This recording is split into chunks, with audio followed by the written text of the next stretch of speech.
much. Well, it's all part. It's all part of encouraging people to try and do something different. And I know it might seem difficult, going on the radio and everything else. But just think of all those people out there who'll be thinking, "Oh, I might want to be a teacher. I might want to do something in education. I might want to do this thing." You're a role model. Lots of people are role models across the city. And that's what makes Leicester such a special place. Absolutely. Because it does change the way that people look and think, "Oh, will I ever be able to do something?" Or everybody has doubts in their mind when they're younger, thinking, what will I aspire to be? What will I become? And sometimes they don't always know. And the advantage is that if they see people who have done that, who have achieved something, be it a chief constable, be it a doctor, be it a nurse, be it a teacher, whatever profession, they will aspire to that and think, actually, I can do that. Yeah, absolutely. Yeah, and that's what it's about. Because, we're living in a city and we have to provide hope. We've come out of lockdown, 2 years of COVID. Lots of people have become insulated rather than looking outwards and thinking, we can do this. So, it's all about that. And, we've got to really understand why children in Leicester lag behind attainment, especially in the Muslim community. Salma, just tell us a bit about yourself. What is your background? How have you ended up in Leicester? What you've been doing and how you've come onto this radio station? Okay, so first of all, I'm Leicester born and bred. I never ended up here. I was born here. And a great city it is as well. Absolutely. It's my home. And I absolutely love it, and I wouldn't change it for the world. So Leicester born and bred. I have been teaching at Crown Hills for 21 years. Wow!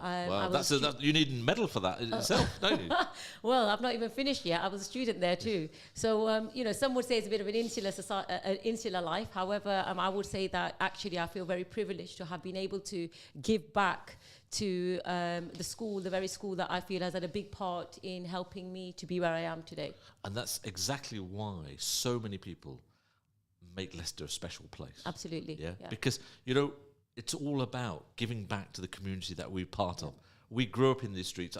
Where were you born then? So you were born in Leicester? Yeah, born in Leicester General Hospital, if you want the specifics. Yes, and I grew up in Highfields. Yes. And then we moved to, Evington in the 90s. And then I got married and stayed in Leicester, fortunately. Yeah. So when you went to Judge Meadow, how many Asian... Crown Hills. When you went to Crown Hills, how many Asian teachers were there then? Actually, not very many, I would have to say. Yeah. Yes, exactly. So how many was there? Was there a handful or maybe one or two? Because I can only remember one Asian teacher in my school out of 100. Yeah, I would say probably one. One, okay. And you're going to Judge Meadow now. You're a teacher at Judge Meadow. You've been teaching there for 21 years. Okay, Zafak, I'm going to have to stop you there. You keep saying Judge Meadow. I'm going to get up and walk out. Sorry. What's your affiliation with Judge Meadow? No, sorry. I thought you said Judge Meadow. Crown Hills, sorry. Hills, yeah. So how many children are there, how many teachers are there in Crown Hills now who are from the Asian background? Lots. So I run the English department, and we have a fairly, a diverse group of staff on our team. And, the school itself is head up by an Asian, a Farhan Adam. We've got a good, across the school, we've got a diverse range of people and many from the Muslim community as well who are... So when you went to Crown Hills when you were a child, could you ever imagine that many Asian teachers and the head being Asian at that time? Could you ever imagine that change that's happened? Do you know what? No. No. No. When you put it like that, no, I never imagined I would see the world in as much colour as I'm seeing it now. Yeah. Yeah. And as a teacher there, how do you feel and how do you sort of interact? Just thinking about coming on today, I was talking to a friend of mine, and I was saying to her that we feel privileged. If I'm going to put in a word, it is privilege. We feel very privileged to be in a position where we're able to impact on the lives of young minds and to help them grow, regardless of their race, culture, creed, background, all of that. And that's what it comes down to. We love our subject, we love what we do, and consider it to be a real privileged position to be in. And how many children do you think you've taught over those 21 years so far? I'm not going to tell you. No, must be in thousands. Yeah, you're making me feel old. No, okay, no. But I see some of my teachers, even now, I've bumped into them on the street, and I say, oh, Mrs. Such and Such or Mr. Such and Such.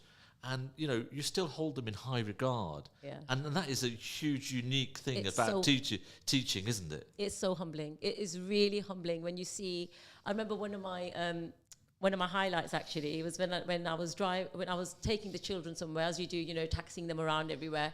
And this is going back some years, and it was an old tutee of mine, a student from my form, and he was there in his car driving. I didn't see him. All I saw was this maniac trying to just get to the front and just kept edging forward and revving his engine. He was trying to get my attention. Of course, I'm not looking in that direction thinking, oh, I don't know what this person wants. But all he wanted, he then signaled to the kids who were at the back in their chairs, getting them to get my attention, turned round, and it was a student, and he went to me to wind the window down just to say, thank you for all that you did. And it was really humbling, just because my children got to see that, and I really wanted them to be aware of what I do at work, and they were very young at that age, and they were so proud. And that's one of the highlights. But there's so many other opportunities like that. Yeah. I have to say that when I went into teaching, my mum was also a teacher in Africa. Unfortunately, she never had the same opportunities when she came to England to then resit her qualifications and go into teaching, because her home, her parenting was quite different to what my parents were like, and their understanding of education perhaps wasn't to the same level. No, was not at the same level as my parents had it, and it was. Quite a dream of hers, and I feel, as I said, very privileged to have been able to make that come to fruition for her even. Yeah, and it's fantastic, to hear your story. For me listening here, it's amazing, because the sacrifices they've made you the person you are, and you've created your own now legacy that you're creating by being a teacher and being able to push along all these young people coming through your hands, in your classes. It's a fantastic, feeling, and particularly in the city that you love, because you're born and bred in Leicester. You're part of Leicester society, and like you said, you wanted your children to see that. Yes. And really, that is the key to this, because you want them to see that actually you're a successful person. Yes. In your own right. Yes. You're a successful person. You are a role model. And people will look up to you and say, wow, that's my teacher. She taught me how to do this. She taught me how to do that. And that is such a privileged position. Yeah. And I feel the same. When I see some of my teachers, I think, wow, you really helped me with this. You really helped me with this. And there is a certain love and, care for those kind of people. And you've managed to sort of do that at Crown Hills. And how would you recommend teaching as a profession to lots of other people that are listening on the radio at the moment? I absolutely would. You're giving this is the ladies' hour, so I have to be moving along now. So I'm handing over to my wife Samia, who's taking over.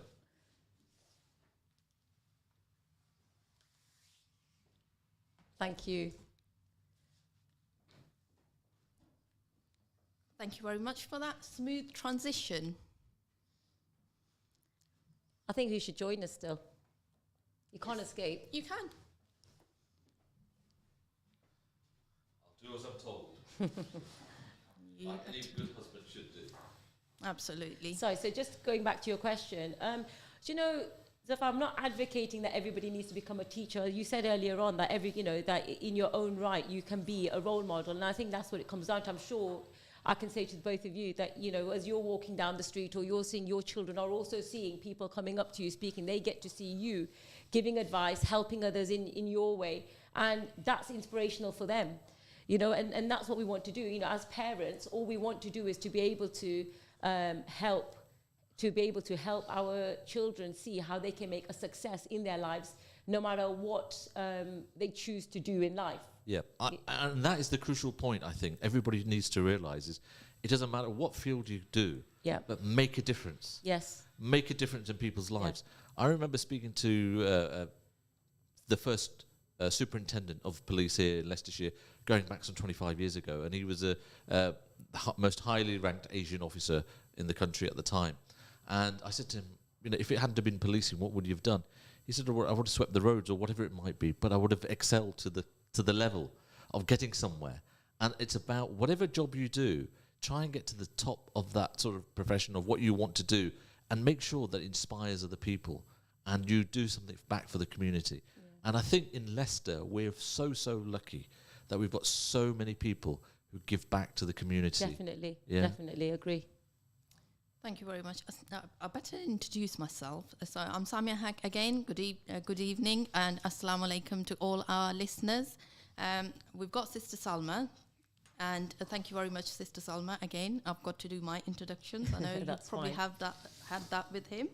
Salma, I know we were having this discussion earlier on about attitude and about our communities and the role we play in the education system and how we can inspire our next generation and our children to do well. And you talked about parents playing an important role in that. Yeah. How do you see that parents playing a role in all of that? Parents they're the first teachers. You know, if we look at that, if we understand your parents are your first teachers, and you know, if we go back to our original title, which was about inspirational women, we're talking about mothers, you know, here as well, mothers being the very first teacher as well. And as Napoleon said, when society itself was at the brink of suffering, he said, bring forth good mothers. So again, it just highlights the importance of that strong female role model.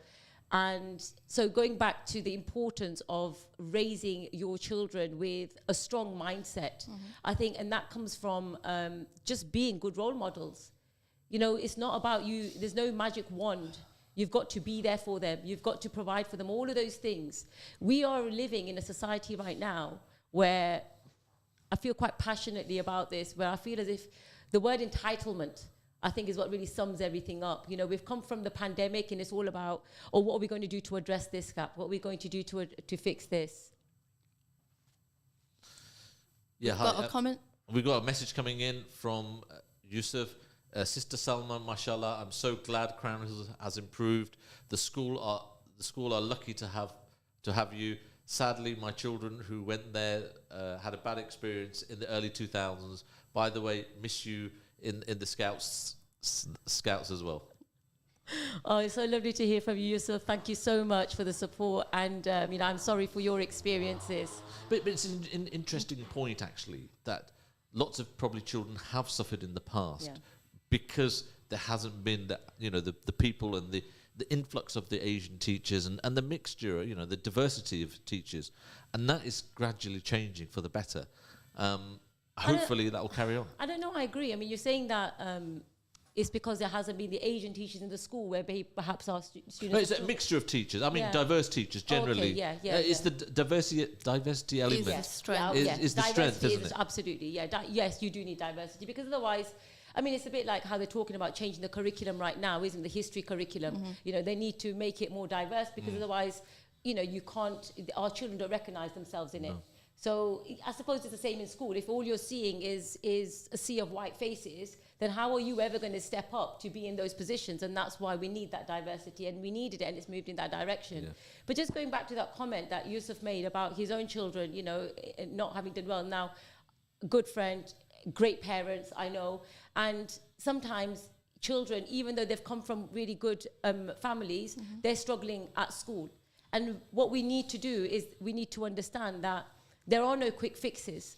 But sometimes the parents just have to do what is right. If that means they've just got into a bad circle of friends, okay, then they'll try what they might, okay, and that might be they liaise with the school, work with the school, but then at the end of the day, if it means you've got to pull your child out, which I know is what happened in Yousef's case, and they put them in a different school, then that is it. But you have to be brave to make those right choices. We're too much, I feel right now, we're too much at a time, we're living at a time where parents are too busy, but also want to be their friends, want to be their child's friend, and are frightened of actually making those right choices. So do you think that we need more discipline at home for children to do well at school?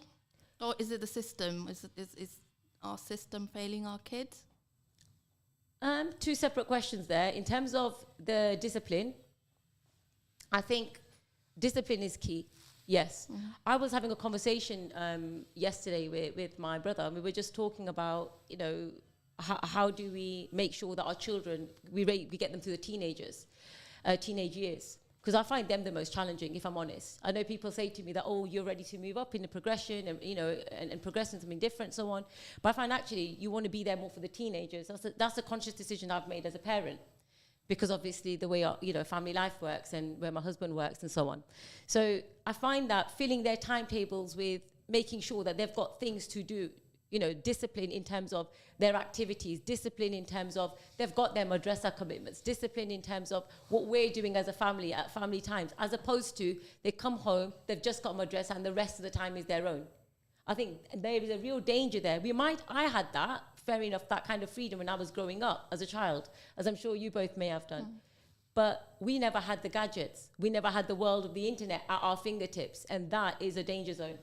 Don't get me started on the gadgets. Yeah. It's an ongoing battle Another to get topic. the kids off. It's another topic. So do you think it's the system that's failing the kids as well?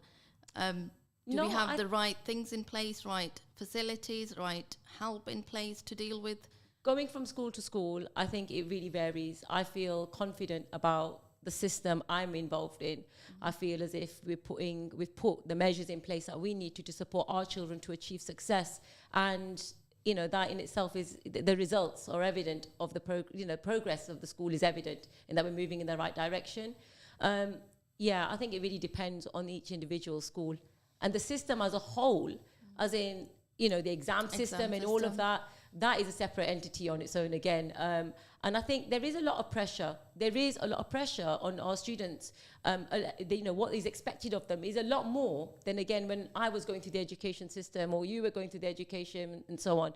But I don't know. I think everybody's going through it. And if that's, if that is what the measure is.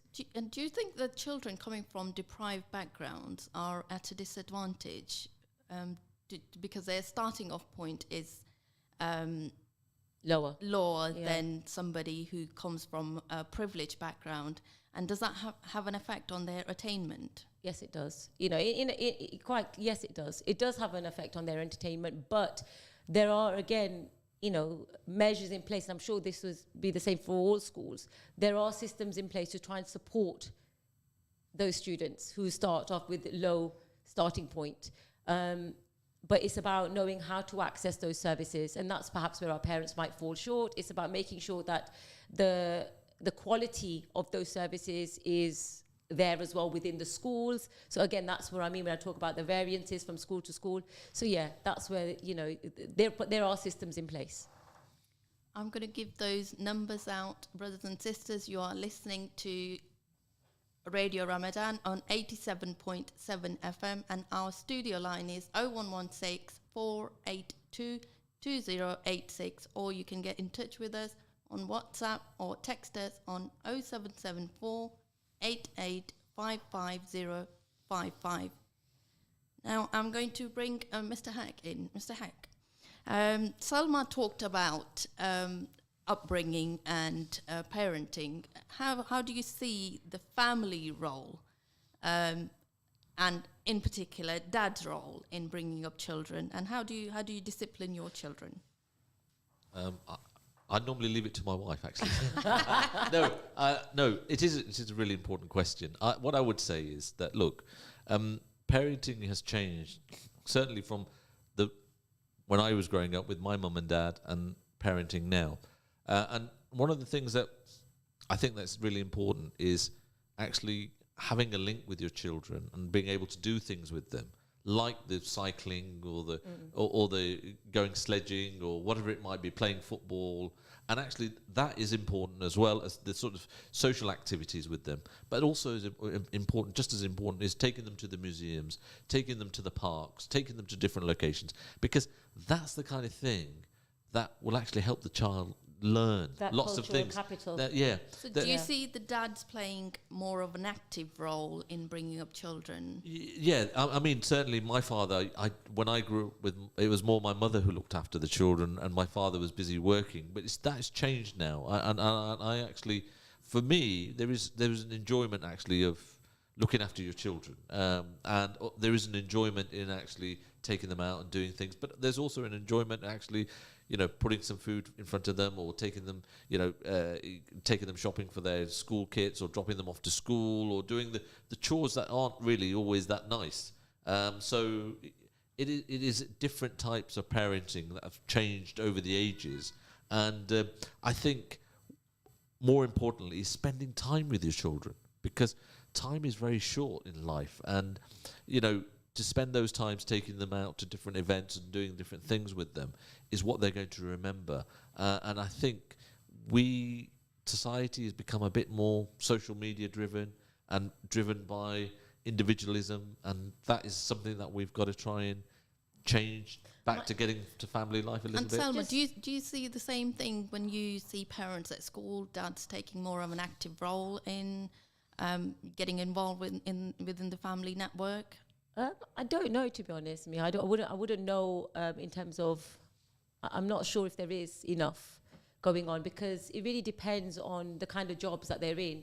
I mean, yes, we do have parents who take their children to, Saturday football clubs. But again, I don't know if that would just be then the boys, who are going to football. I think it really, really varies. I think it's about that cultural ethos that they might have as well. But just going back a moment, you're talking about the cultural capital, and one of the things that we always recognize in a school is, the students, they're disadvantaged, they're low-income families, they can't have access to some of that cultural capital. We're talking about the theatres, and so on. But they can go to the museums. Yeah. They can visit a library.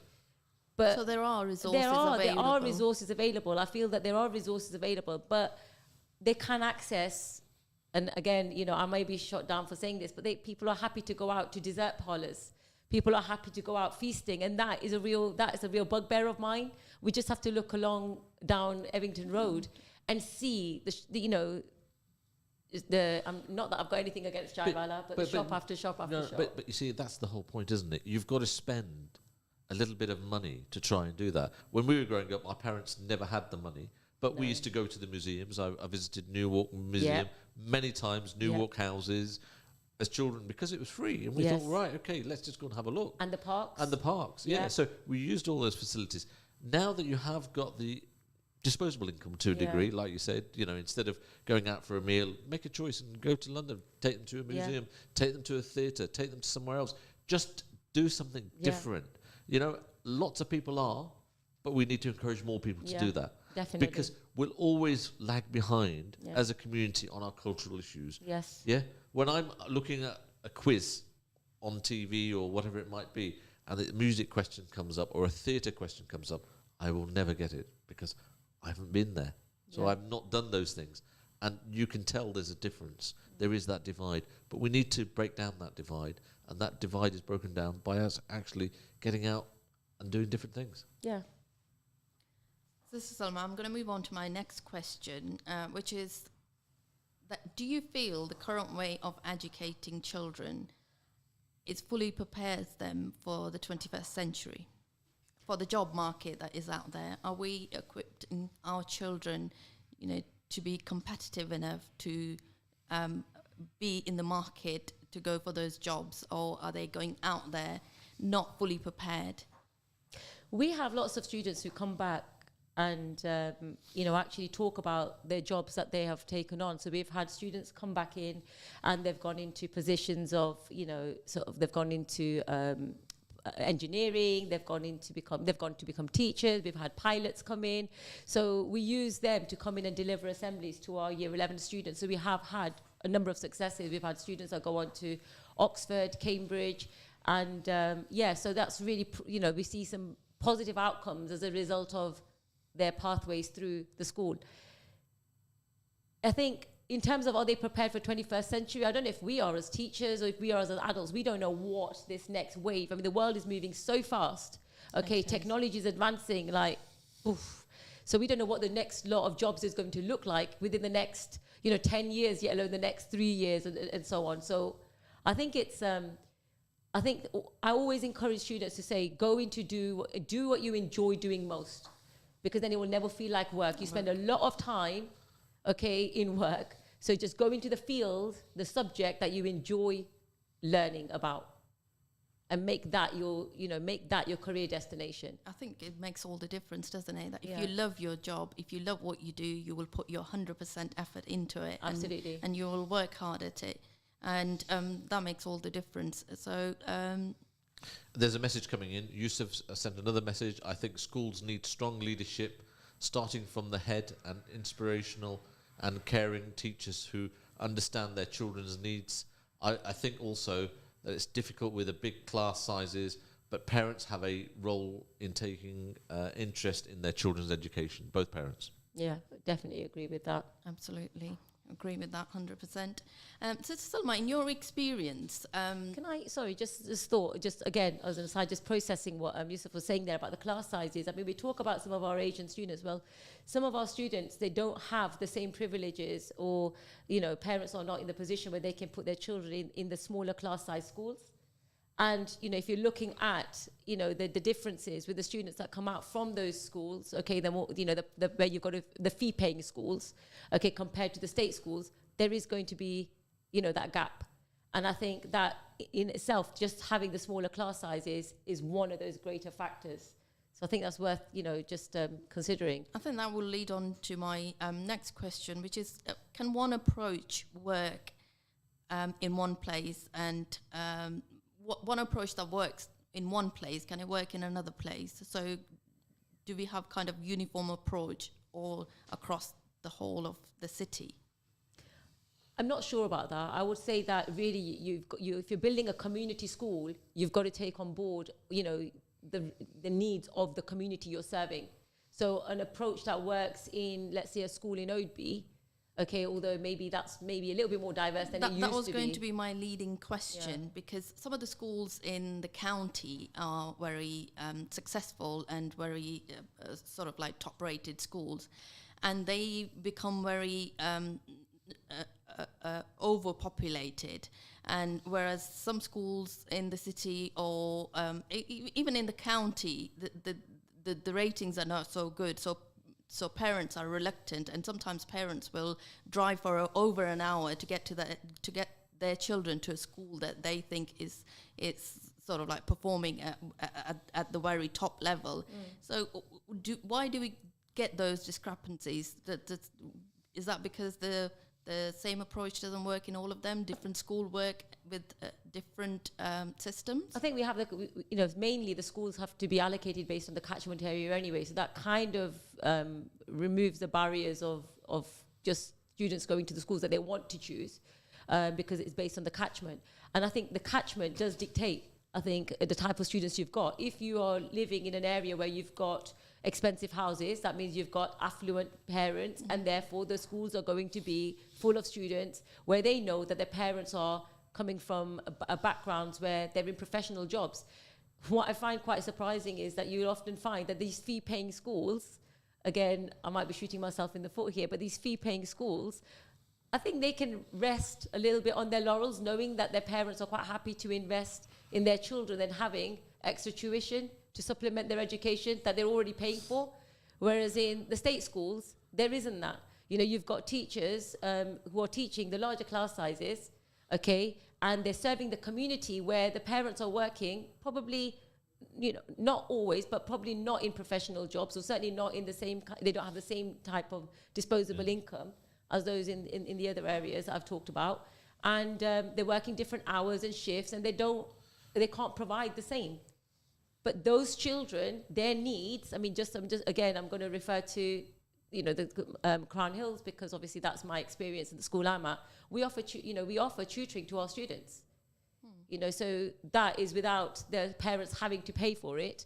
We identify the students where there is a need, if they're falling behind, particularly if they're from a low starting point, and they are identified, and we offer the support there. But we can only do so much as a school. We need the parents to meet us halfway and get them to school, having had breakfast, having got them. Those things are really important when we're talking about parenting.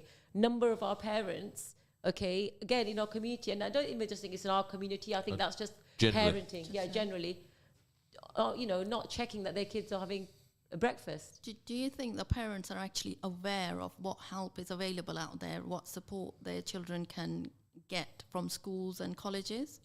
If they're not, Okay, all it requires is them just getting in touch. There's a wealth of information on the websites, and I know that can be really overwhelming as well for parents if they're English as additional language learners. So there is that barrier, but it is just about making contact. And there does need to be more opportunities, I feel, and I know that schools do offer this, where they offer coffee mornings and things, but maybe they clash with work hours, I don't know. But they do try. I think schools do try on that front. Brothers and sisters, you are listening to Radio Ramadan on 87.7 FM. You can get in touch with us on the studio line 0116 482 2086, or you can text or WhatsApp us on 0774 8855 Zafar, I'm going to bring you in again. We were having this discussion earlier on with reference to the university places that are available for children from deprived background. And I was talking to Sister Salma earlier on, and she mentioned that if the university has those places and they've not been filled, isn't that a failure on university's part? It is a failure, and it's a failure on the system. There's a new. We're going to be covering this on the 13th of April, next Wednesday evening, and we're going to have the people in from Leicester University. It's a foundation course that is offered to students from deprived backgrounds, where they'll take children with lower grade A levels to do medicine. And in the past, places have not been filled, and that is because the message is not going out. And we're going to make sure that this year the messages go out, because I know lots of parents work incredibly hard to help their children get educated, and they really spend all their money and all their hard-earned money as well to try and get that sort of level. And we need to encourage people to help them out of poverty. Lots of education is a huge route out of poverty for lots of people in this city, and we need to encourage that to happen. And one of the things that we will be doing is highlighting where they can access those foundation courses, how they can access them, the telephone numbers, and all those details will be on the show on Wednesday the 13th between 6 o'clock and 7 o'clock, and we'll have lots of other advice of how to get jobs in medicine and different areas in sort of the health field. But also on my show in the next hour, we've got Wesley Hall coming in, and they have study classes at the weekend for children aged between 6 and 11, where they help children study and their parents study as well. So and that's a free service. So we've got to highlight where parents and people can get support for education, because education is a great route out of lots of areas for the city. And people like me, people like Samia, my wife, people like you, even Salma, life was hard for our parents. My father was a security guard, my mother was an overlock machinist. Yep. They had a hard, tough life. They made lots of sacrifices for us, and the least we can do is try and inspire the next generation to be doing the same. And there is still an element of that. I mean, I spoke to some students just today where I asked them why they hadn't paid for a particular school trip that that we're organising. And they said, "Well, Miss, can we speak to you afterwards, in private?" And obviously I was going to speak to them in private anyway. And I said, "I'll talk to them later." And they said to me that, we're already, our parents have spent a lot of money to support us on our DOV. So that's the Duke of Edinburgh Award. And that we know that's expensive. And they said, we do, and that's for the kit. The school is already funding, where they can, everything else. This is just for the kit, their clothing and so on. And so I don't want to really ask my parents about, or I've spoken to them even about this trip. And that's, I was really shocked by that, thinking that kind of thing still happens.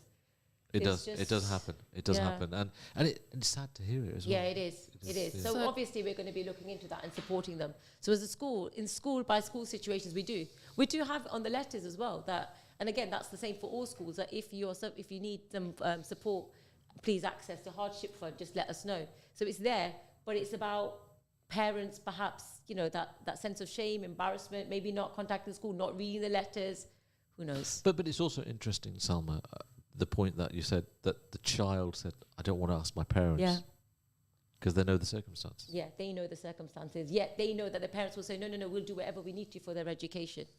So, do you think that we have facilities in place to deal with that kind of situation where if parents can't afford certain things or trips, do we have in schools, do we have the funding available that can cater with that sort of problems, or as a community as well, do we avail any resources from? No, there's not funding available directly in the schools, but outside the schools. I mean, I'm on with Wesley Hall in the next half an hour, and one of the things that we're encouraging Wesley Hall to do is do school trips, do trips with their parent families to places like the seasides, like parks, like the sort of the cultural things, because when I was younger, that just wasn't available, and for people from deprived backgrounds, it certainly isn't available. And you've just said what you said has sort of really enhanced my thinking that actually this is a real problem, and it is a real problem. Yeah.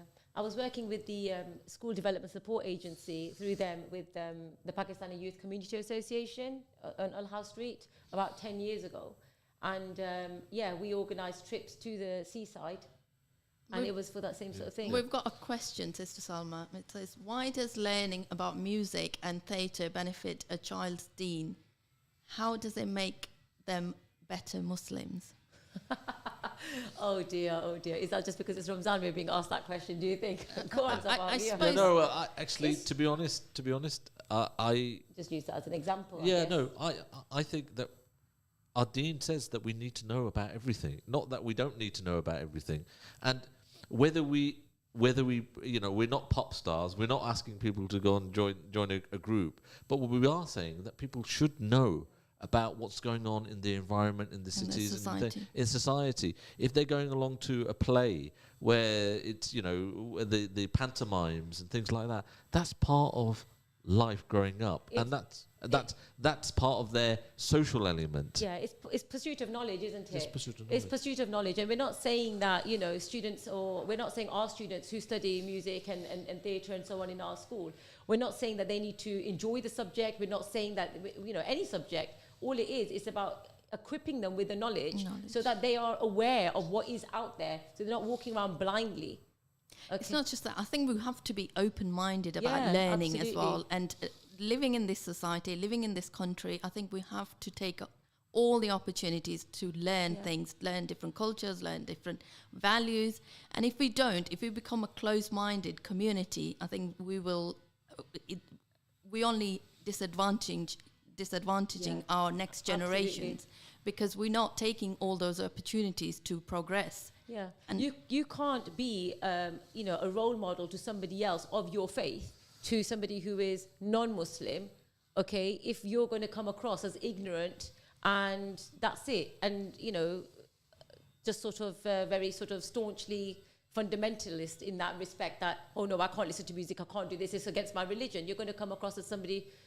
Well, I look at the example of different people from different faiths. Yeah. I've taken people who are MPs and different people into mosques, told them how the etiquettes are, and they've behaved.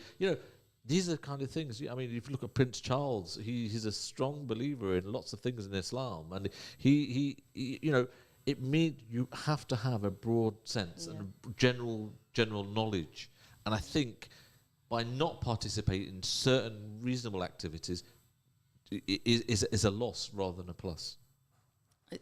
That is so true, because that's one of my bugbears as well, because I was talking to Sister Salma earlier on, and I think sometimes because we are so close-minded and we think, I'm not going to let my children learn about this different culture or learn about different religion, because that will have an influence on what they do and how they go about in their life.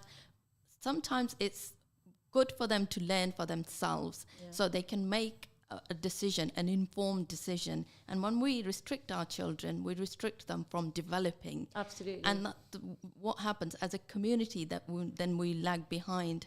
And as a Muslim community here in Leicester, we're probably one of the majority in terms of religion and in terms of ethnic backgrounds, but we do lag behind, and that's because our attitude and our mindset towards education and towards just learning in general. I'm not sure if I'm not sure about the statistics in terms of us lagging behind, so I can't concur on that We one. are. But It's definitely is it the there? data is there. Yeah. Right. Okay. yeah. Well. And particularly certain sort of Bengali children, Pakistani children. children, Yeah. And but it is there. So But below that is you've got the We're one of the Afro-Caribbean lowest societies performing- as well, isn't it? Yeah. We are one of the lowest performing communities, and that is sad, because I don't know whether that's because we don't have any role models, whether we're not It'd be- inspiring our next generations, or whether we're not pushing them hard enough. I think it'd be interesting to look at sort of like demographically where that is, and again that's quite a big another kind of topic, and certainly would be an interesting follow-up. But looking at that demographically and looking at what are the pinch points, where can we actually make some kind of improvements, and focus on that, as opposed to because I couldn't comment sort of on a broader picture. But if I was going to say that, okay, if we were looking at one of the areas where our children perhaps might fall short of, is because they have got the extra commitment of attending madrasa as well. So there's 2 hours every day, okay, that they attend madrasa, and that's just 2 hours at the mosque, taking away the travel and back and forth. And then we're talking, so homework, all of these kinds of things can have an impact. That it's going to be impacted. So there is that. So I don't know. If. Thank you, Sister Salma. We are coming towards the end of our program, so I just wanted to ask you very quickly: do you have a recipe for success? A recipe for success, I would say always say Bismillah, Rabbi zidni ilma. May Allah increase us in our knowledge. I think that's very, very powerful. And that mindset, always knowing that as long as you just believe in yourself and you can achieve it. With God's help, you can achieve. And I think that's the key thing. Knowing that whatever's happening is happening for a reason. And do you have any advice for our young people out there in terms of what resources are available for them if a child's coming from a deprived background? Yeah, I think first and foremost, I would say to them, get busy reading. Reading is the biggest game changer. You've got to read in every subject, okay, and that's important. And in terms of resources, your teachers are your resources. Speak to your teachers. Don't be afraid. They're there. They're getting paid to help you. Speak to your teachers, and they're more than willing to help. Thank you very much for that. Sister Salma, Zofa, do you have a recipe for success? Always listen to your wife, I've been told. No, the recipe for success is... That's the perfect advice. That's the perfect advice. What I would say is, I grew up on these streets here, Buxton Street, from a really quite poor background. And when I look back at my mother and father and the sacrifices they made for me, I feel guilty now. I really feel guilty. But we all have a duty to try and inspire the next generation, Definitely. the next generation of children, and do whatever we can to try and educate them. Education is a massive step forward. I've seen so many children come through, become doctors, become dentists, become accountants, become business people. Whatever the field, whatever they enjoy, let them do it and thrive and support them. Support your children in what they want to do. 20, 30 years ago, you'd never dream of somebody saying, oh, I want to be a footballer. No, son, that's not going to work. It's just not going to work. But now there is footballers out there. There is golfers out there. There's all sorts of people, all sorts of businesses, all sorts of industries. And we need to support the next generation and make sure they don't fall into the drugs, they don't fall into bad habits. That's our target. That's what we've got to aim for. And I hope everybody sort of takes that on board. Thank you very much. That's very good advice. And thank you very much, Sister Salma. No, thank you for having me. You have been very good, and I hope that our listeners have taken some information and some advice from what you've said today, and will take on board and take that forward. Thank you very much, Zafar.